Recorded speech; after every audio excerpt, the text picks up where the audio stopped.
오늘 아침 우리에게 주시는 하나님의 말씀은 마태복음 9장 32절부터 38절까지의 말씀입니다.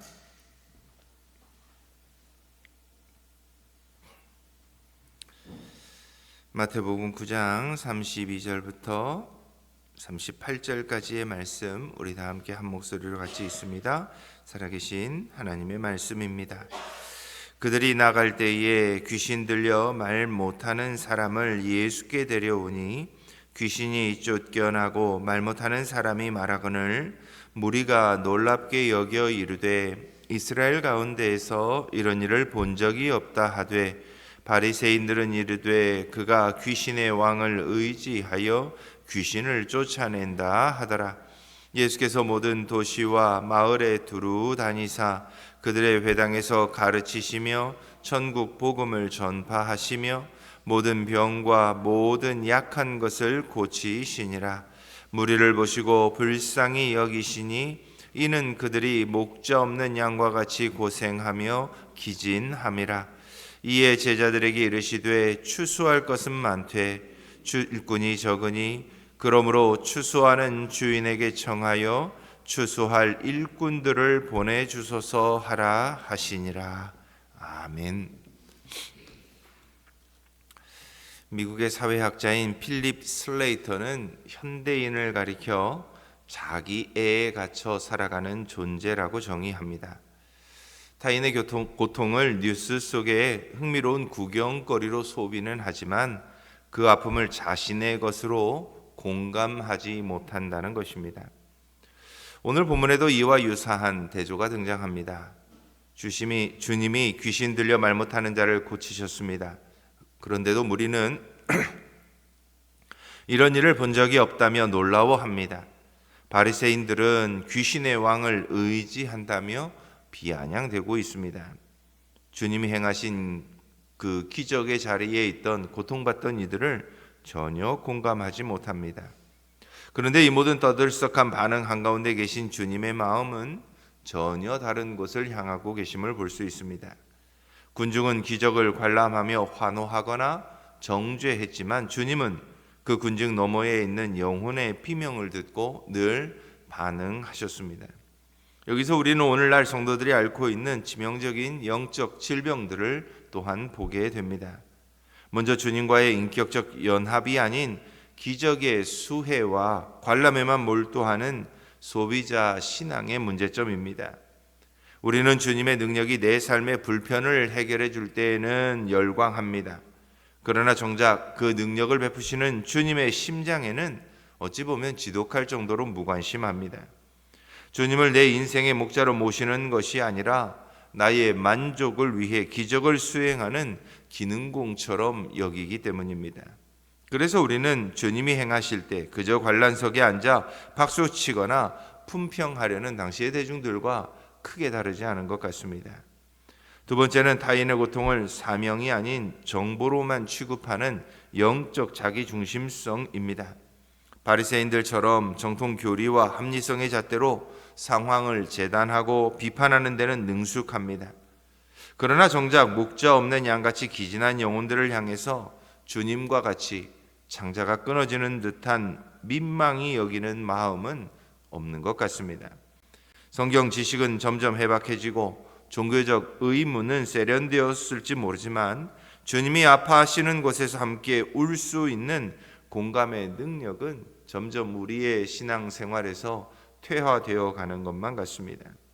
우리는 주님을 따른다고 말합니다. 그러나 실제로는 내 안락함이라고 하는 우상에 갇혀 있어서 주님의 눈물 젖은 시선이 머무는 현장들은 외면하기가 일상입니다.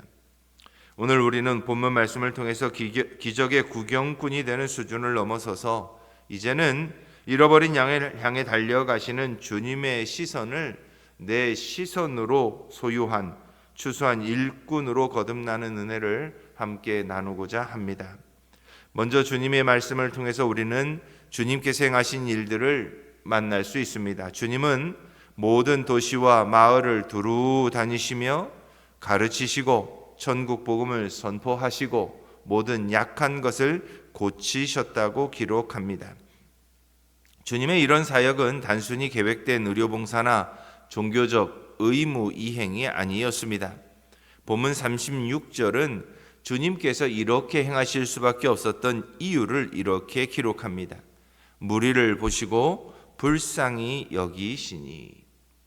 여기서 불쌍히 여기다로 번역된 헬라어 스플랑크니조마이는 인간의 장기를 뜻하는 스플랑크논에서 유래한 단어입니다.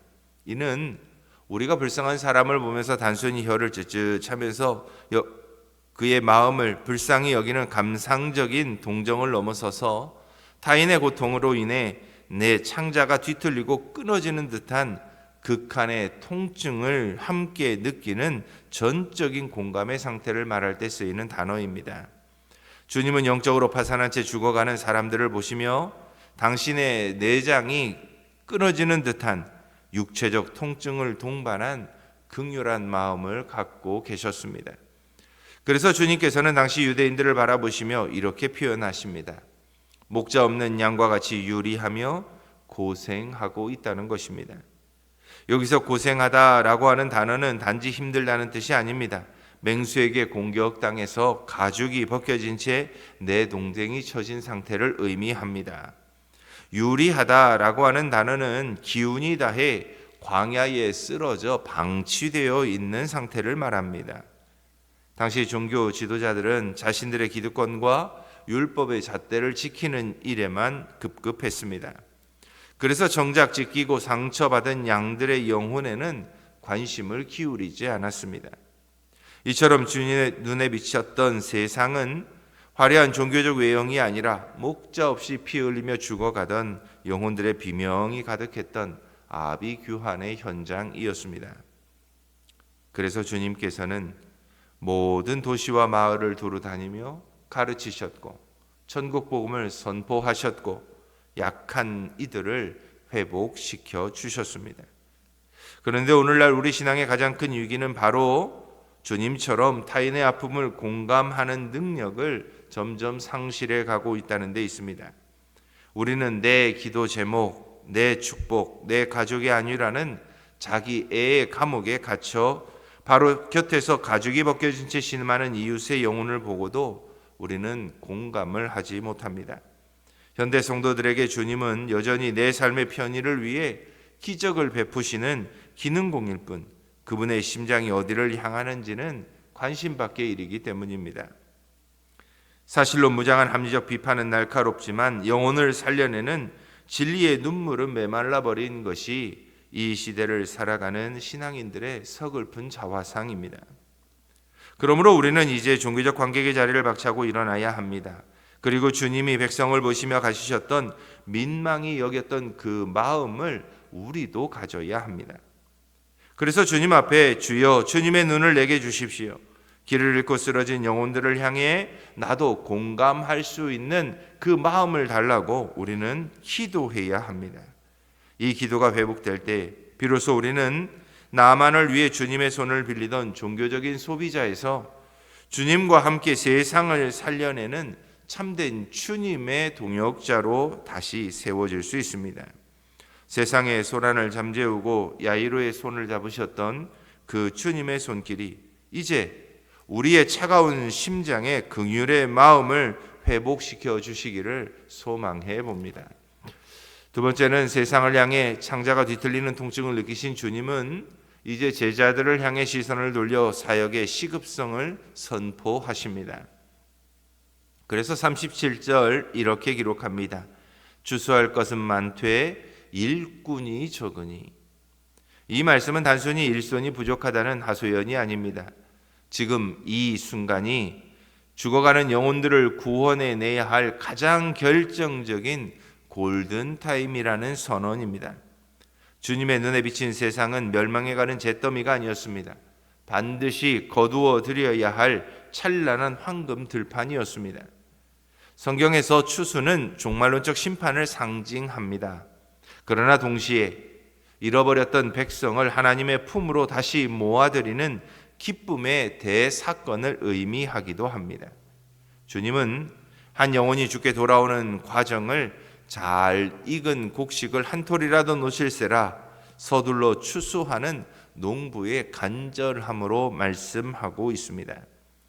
여기서 우리는 현대 그리스도인들이 가진 또 다른 신앙적 오류를 보게 됩니다.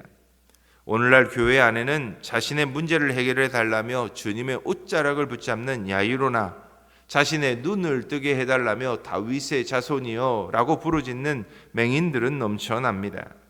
그러나 주님의 낫을 들고 거친 들판으로 나가는 일꾼은 어찌 보면 지독하리만큼 점점 줄어드는 것 같습니다. 우리는 하나님이 내 삶에 기적을 베푸실 때는 이처럼 환호하고 열광합니다. 그러나 정작 하나님께서 나를 누군가의 눈물을 닦아주는 도구로 쓰려 하실 때에는 슬그머니 뒷걸음질 치곤 합니다. 주님은 당신의 능력을 구경하며 품평하는 종교적 관객이 아니라 하나님 나라의 완성을 위해 주님과 함께 땀 흘릴 일꾼으로 우리를 부르셨습니다. 일꾼은 들판의 풍경을 감상하는 사람이 아닙니다. 주인의 마음을 품고 곡식을 거두기 위해 허리를 숙이고 땀을 흘려 일하는 사람입니다. 여러분의 시선은 지금 어디에 있습니까? 내 앞가림과 생존에만 급급한 결핍의 눈입니까? 아니면 지금 추수를 기다리며 들판에서 썩어가고 있는 영혼들을 바라보는 주님과 같은 사명의 눈입니까? 추수는 시기를 놓치면 아무리 귀한 곡식이라도 순식간에 땅바닥에 짓밟히게 됩니다. 나중에 형편이 좋아지면, 조금 더 성숙해지면 이라고 하는 변명은 타들어가는 농부의 심정을 모르는 어찌 보면 무책임한 소리와 같습니다. 생명의 근원이신 주님이 우리의 손을 잡고 계심을 확신한다면 우리는 능히 세상을 추수하는 일꾼으로 쓰임받게 될 수 있다는 것을 믿으시기 바랍니다.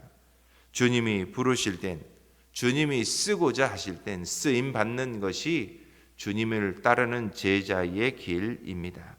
성도 여러분, 주님은 기적의 수혜자를 넘어서 기적의 통로가 될 자들을 지금도 부르고 계십니다. 지금 내 곁에서 신음하며 죽어가는 그 잃어버린 양이 바로 우리가 오늘 거두어야 할 하나님의 황금 들판을 채운 추수를 기다리는 곡식입니다. 우리의 영적인 시각을 창조주의 시선과 동일하게 맞추어 갈 때 비로소 우리의 일상은 하나님께서 우리에게 허락하신 풍성한 들판에 추수하는 일터가 됩니다. 우리의 삶은 부활과 소망을 선포하는 강력한 생명의 소문이 될 수 있습니다. 추수의 때는 기다려주지 않습니다. 오늘 주님께서 우리를 보내실 때에 주님의 낫을 들고 들판을 향해 나아갈 수 있는 결단이 우리 가운데 있기를 소망해 봅니다. 마지막으로 본문의 결론은 우리에게 추수의 일꾼이 되어달라는 요청을 넘어서서 가장 우선적이고 본질적인 행동 지침을 말해주고 있습니다. 38절입니다. 그러므로 추수하는 주인에게 청하여 추수할 일꾼들을 보내주소서 하라. 여기서 청하라 라고 번역된 이 데테라고 하는 단어는 점잖게 요청하는 행위가 아닙니다. 이는 절박한 결핍과 궁핍 속에서 오직 주권자만이 이 일을 해결하실 수 있음을 인정하며 매달리는 처절한 간구입니다. 주님은 지금 들판의 곡식이 썩어가는 위기 앞에서 제자들이 가져야 할 첫 번째 자세는 전략회의가 아니라 무릎으로 하늘의 도움을 구하는 것임을 말씀하고 있습니다. 그런데 더욱 놀라운 것은 이 보내주소서에 해당하는 원어를 보면 이 단어는 밖으로 던지다, 강제로 밀어내다 라고 하는 강력한 역동성을 내포하고 있습니다.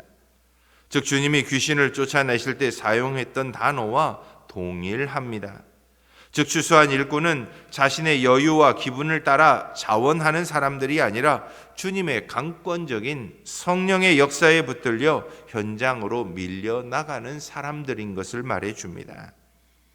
그래서 기도는 내 안락함이라는 요새를 허물고 주님이 나를 세상이라는 거친 들판으로 던지시도록 나를 온전하게 내어드리는 항복의 선언과 같습니다. 여기서 우리는 성경이 말하는 거룩한 역설 하나를 보게 됩니다. 마태복음 9장의 이 기도는 곧바로 10장에서 12 제자가 파송되는 사건과 이어집니다. 일꾼을 보내주소서라고 눈물로 기도하던 그 제자들이 그 다음 장에서는 스스로가 그 기도의 응답이 되어 추수를 기다리는 들판으로 나아갑니다. 결국 본문을 통해 보면 기도하는 자가 보냄을 받습니다. 기도는 사명을 회피하기 위한 경건한 변명이나 종교적인 도피처가 아니기 때문입니다. 기도는 우리를 사명의 현장으로 쏘아 올리는 가장 강력한 발사대입니다.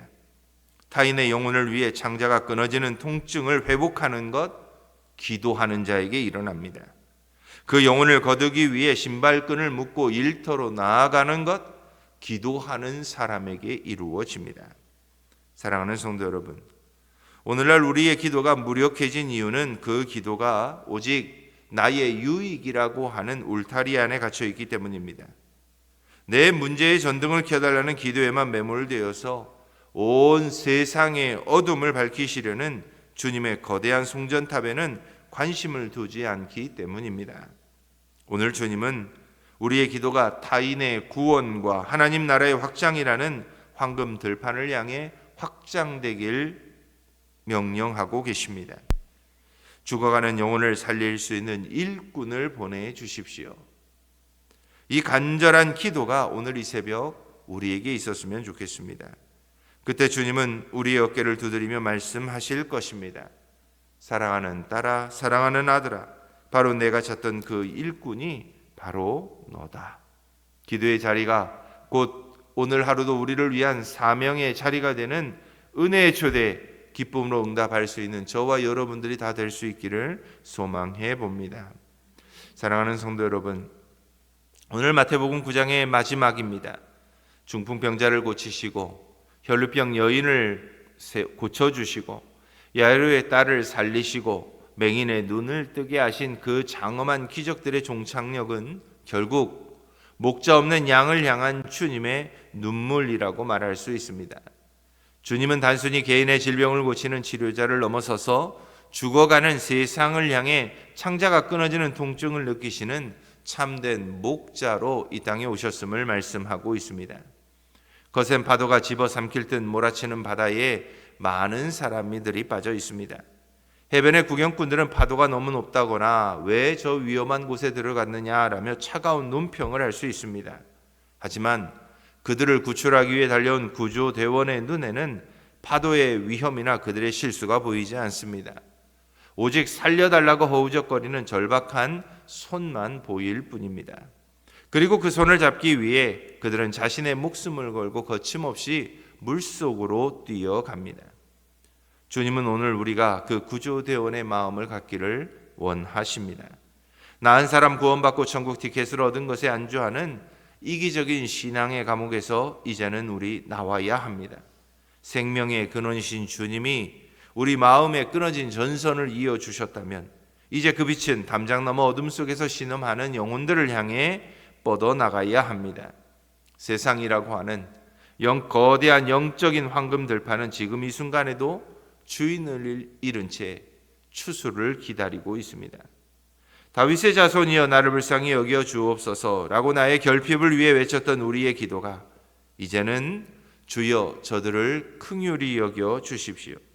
저들을 위해 일꾼을 보내 주십시오라는 사명의 기도로 바뀌는 이 아침이 될 수 있기를 바랍니다. 주님이 우리를 일으켜 세우실 때 우리의 삶은 절망하는 이 세상에 부활의 소망을 증거할 수 있는 가장 강력한 생명의 소문이 될 것입니다. 오늘 하루도 이 눈물 젖은 시선을 가슴에 품고 주님이 우리에게 맡겨주신 기쁨의 일터를 향해 나아갈 수 있는 저와 여러분들이 다 될 수 있기를 주님의 이름으로 축원합니다. 우리 함께 기도하겠습니다.